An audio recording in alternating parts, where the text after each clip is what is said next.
Behind the glittering facade of Hollywood's golden age lay a scandalous truth the studios desperately tried to hide.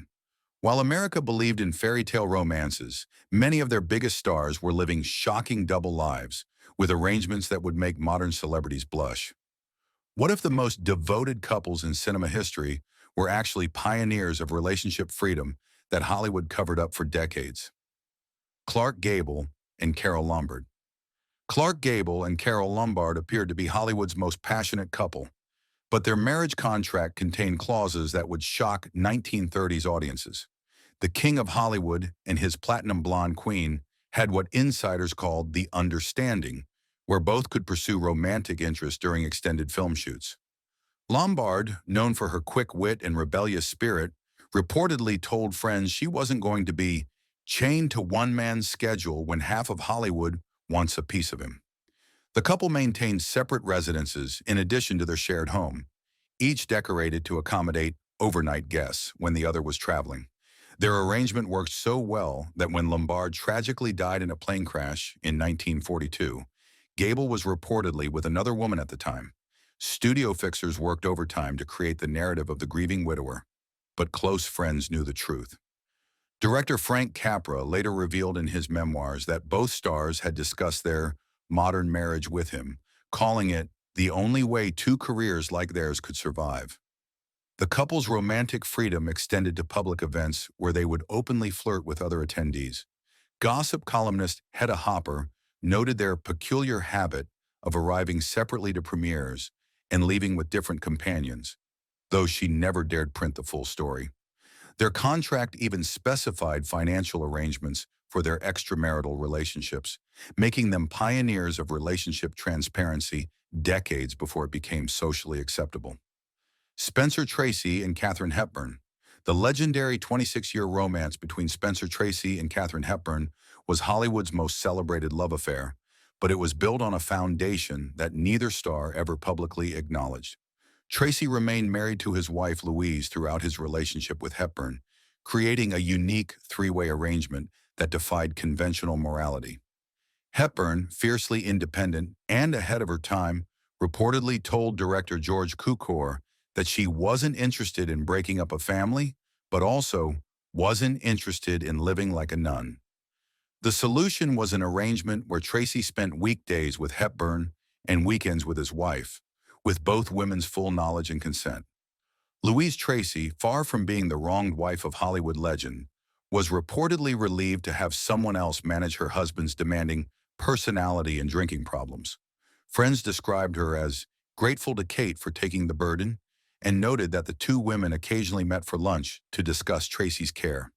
The arrangement allowed Tracy to maintain his Catholic guilt while pursuing his passion, Hepburn to have companionship without traditional constraints, and Louise to keep her family intact. Director William Wyler observed that all three seemed happier with the arrangement than most married couples he knew. Their unusual triangle lasted until Tracy's death in 1967, with Hepburn nursing him through his final illness, while Louise handled funeral arrangements. The studios promoted their relationship as a torrid affair, but close friends knew it was really an early experiment in consensual non-monogamy that worked for all parties involved. Errol Flynn and Lily Demeita. Errol Flynn's marriage to French actress Lily Demeita was legendary for its explosive fights and passionate reconciliations. But what Hollywood didn't reveal was their mutual agreement to pursue other lovers. Flynn, notorious for his appetite for adventure in every aspect of life, had found a wife who matched his unconventional approach to marriage. Demeita, sophisticated and European in her attitudes, reportedly told Flynn during their honeymoon that she didn't expect fidelity from a man who jumps off ships for fun. Their marriage contract, drawn up by studio lawyers, included unprecedented clauses about personal freedom and individual pursuits that were code for sanctioned affairs. The couple's Beverly Hills parties became legendary for their anything-goes atmosphere, where guests understood that marriages were checked at the door. Director Michael Curtis described attending one gathering where wives and husbands seemed to be matched with everyone except their actual spouses, and nobody thought it was unusual. Their arrangement became so well known within Hollywood circles that other couples began consulting them for relationship advice. Flynn reportedly gave fellow actor David Nibbon detailed instructions on maintaining a marriage while maintaining your freedom, advice that Nibbon followed throughout his own unconventional relationships. The marriage lasted 4 years, ending not because of infidelity, but because of Flynn's financial recklessness. Even their divorce was amicable, with Deita stating in court papers that their personal arrangements had been mutually satisfactory, but that his spending habits were incompatible with any form of partnership. Their son Sean Flynn later revealed that both parents had continued their friendship and occasional romantic encounters long after their divorce. William Powell and Carol Lombard. Before Lombard married Gable, her relationship with suave William Powell represented one of Hollywood's most mature approaches to love and marriage. The couple, both witty and worldly, created an arrangement that prioritized their careers and personal growth over traditional expectations of exclusive devotion. Powell, known for his sophisticated screen persona, brought the same rational approach to his private life. He and Lombard openly discussed their mutual attraction to other people and decided that honesty was preferable to deception. Their Beverly Hills home featured separate master suites, each with private entrances that allowed for discreet entertaining. The arrangement was so successful that they remained close friends and occasional lovers even after their divorce in 1933. Hollywood insiders noted that they continued to attend social events together and that Powell often escorted Lombard to premieres when she was between relationships. Director Frank Capra observed that they treated marriage like a business partnership with romantic benefits rather than a prison sentence. Their approach influenced other Hollywood couples, with several stars reportedly seeking their advice on maintaining relationships while managing demanding careers. Lombard later told friends that her time with Powell had taught her how to love someone without owning them, a philosophy she carried into her subsequent relationships. The couple's dinner parties became famous for their intellectual conversations and relaxed social atmosphere, where guests felt free to discuss topics that would have been scandalous elsewhere. Even conservative figures like Louis B. Mayer reportedly enjoyed their gatherings, though he made sure none of the details reached the press. Robert Taylor and Barbara Stanwyck. The marriage between Robert Taylor and Barbara Stanwyck was promoted by MGM as the perfect Hollywood romance. But behind the cameras, it was one of the most successful open marriages in entertainment history. Both stars were practical about their careers and realistic about the challenges of maintaining fidelity while working with the world's most attractive people. Stanwyck, tough and business-minded, reportedly told Taylor during their courtship that she wasn't interested in playing the jealous wife to a man whose job was to kiss other women for money. Taylor, ambitious and focused on his career, appreciated her practical approach to their relationship. Their Northridge ranch became a haven for other couples seeking refuge from Hollywood's moral strictures. Director King Vidor noted that their home felt like a place where people could be honest about their relationships without judgment, and many industry figures sought their counsel on managing dual careers and complex personal lives. The couple maintained their arrangement for over a decade, with both pursuing relationships that enhance rather than threaten their marriage. Industry observers noted that they seemed more affectionate and supportive of each other than many traditionally monogamous couples, suggesting that their freedom actually strengthened their bond. Their divorce in 1951 was as amicable as their marriage had been unconventional. Both spoke positively about their time together, with Stanwyck stating that Taylor had been the best husband a working woman could ask for, because he understood that love doesn't mean ownership. Their approach influenced a generation of Hollywood couples who privately adopted similar arrangements while maintaining traditional public facades. Gary Cooper and Veronica Balf. Gary Cooper's marriage to Veronica Balf represented one of Hollywood's most successful attempts to balance traditional family values with the realities of show business temptation.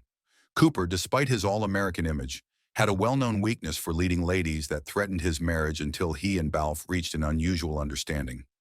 Balf, a former socialite and actress, was sophisticated enough to understand that her husband's romantic appeal was part of his professional success.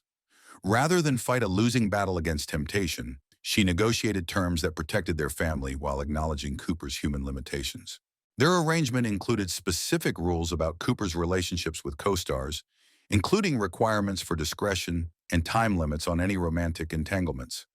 Friends describe Balf as managing Gary's affairs like a studio executive, ensuring that nothing interfered with his career or their family life. The system worked so well that Cooper's affairs became less frequent and more manageable. Director Sam Wood noted that Cooper seemed more relaxed and focused on set after establishing his marital arrangement, suggesting that the reduction in guilt and deception actually improved his performance. Their marriage lasted over 2 decades, surviving Cooper's well-publicized relationships with stars like Patricia Neal and Grace Kelly. Balf's handling of these situations with grace and intelligence earned her respect throughout Hollywood, with many wives seeking her advice on managing similar challenges. Tyrone Power and Annabella. Tyrone Power's marriage to French actress Annabella brought European sophistication to Hollywood's approach to marriage and relationships. Annabella, already experienced with the continental attitude toward marriage and romance, introduced Power to concepts that were radical by American standards, but commonplace in European artistic circles. Their Beverly Hills home became a salon where international artists, writers, and filmmakers gathered to discuss art, politics, and relationships with a freedom impossible in most Hollywood settings. Guests noted that conversations about love and marriage occurred without the usual American prudishness, creating an atmosphere where honesty about relationships was encouraged. Annabella's influence on Power extended beyond their personal relationship to his professional choices. She encouraged him to take more challenging roles and to view his romantic appeal as an artistic tool rather than a personal burden. This approach allowed him to pursue relationships with co-stars without the usual guilt and deception. The couple's arrangement included provisions for extended separations during filming, with both understanding that isolation and attractive co-workers created natural opportunities for romantic connection. Rather than pretend these situations wouldn't arise, they developed guidelines for managing them responsibly. Their marriage lasted 8 years, ending amicably when Power's desire for children conflicted with Annabella's focus on her career. Even their divorce reflected their sophisticated approach to relationships, with both speaking positively about their time together and maintaining a friendship that lasted until Power's death. William Holden and artist Ankerson. William Holden's marriage to artist Ankerson represented one of Hollywood's most pragmatic approaches to balancing career success with family stability.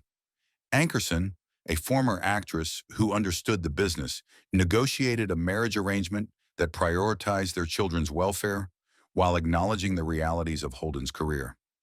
Their agreement included specific protocols for Holden's relationships during extended location shoots, with Ankerson maintaining oversight to ensure that nothing threatened their family's security or reputation.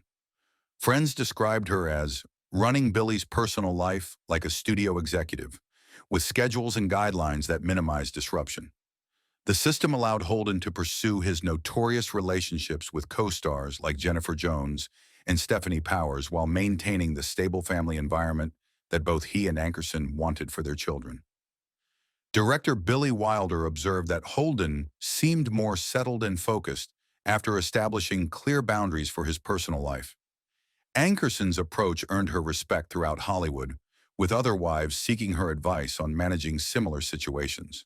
She reportedly advised several prominent women on the difference between managing a marriage and owning a husband, philosophy that influenced numerous Hollywood relationships.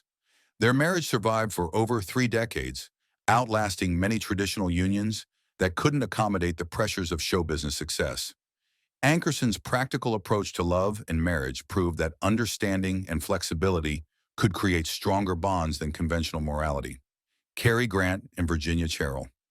Cary Grant's brief marriage to Virginia Cheryl represented one of Hollywood's earliest attempts at openly negotiating marital freedom, but it also demonstrated the importance of compatible temperaments in making such arrangements work. Grant, sophisticated and experienced, met his match in Cheryl's possessive nature despite their initial agreement to maintain independence. The couple's prenuptial discussions reportedly included detailed conversations about maintaining separate social lives and pursuing individual interests, including romantic ones. However, Cheryl's jealousy and Grant's wandering eye proved incompatible with their theoretical agreement about freedom. Their marriage lasted only 10 months, but it provided valuable lessons for other Hollywood couples attempting similar arrangements. Director George Cukor noted that their failure highlighted the difference between intellectual acceptance of freedom and emotional ability to handle it. The experience influenced Grant's subsequent relationships, leading him to seek partners who were genuinely comfortable with unconventional arrangements, rather than those who agreed in theory but couldn't handle the reality. His later successful relationships demonstrated that he had learned from his early mistakes. Their divorce proceedings included testimony about their modern marriage experiment, providing rare legal documentation of Hollywood's attempts to formalize open relationships. The case became a cautionary tale for other couples considering similar arrangements without sufficient emotional preparation. David Nibbon and Primula Rollo. David Nibbon's marriage to Primula Rollo brought British sensibilities about marriage and relationships to Hollywood, creating an arrangement that balanced traditional appearance with practical flexibility. Nibbon, known for his wit and charm, found in Rollo a partner who understood that his social nature and professional requirements made conventional fidelity impractical. Their London and Hollywood social circles included numerous couples who had negotiated similar arrangements, providing them with models and support for their unconventional approach. Rollo's aristocratic background gave her the confidence to handle Nibbon's romantic adventures with grace and humor, rather than jealousy and drama. The couple's dinner parties became legendary for their sophisticated guest lists and relaxed atmosphere, where relationships were discussed with British frankness rather than American prudishness. Guests noted that marriage seemed less like a burden and more like a choice in the Nibbon household.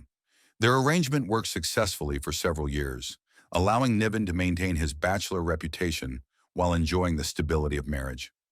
Rollo's tragic death in 1946 ended what friends described as one of Hollywood's most successful modern marriages.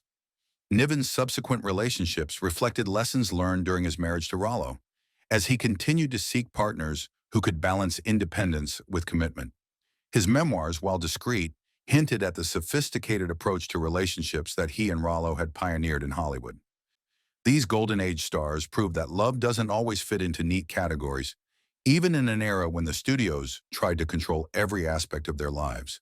Their arrangements challenged conventional morality while creating lasting relationships that often outlasted traditional marriages. What's your take on these unconventional love stories?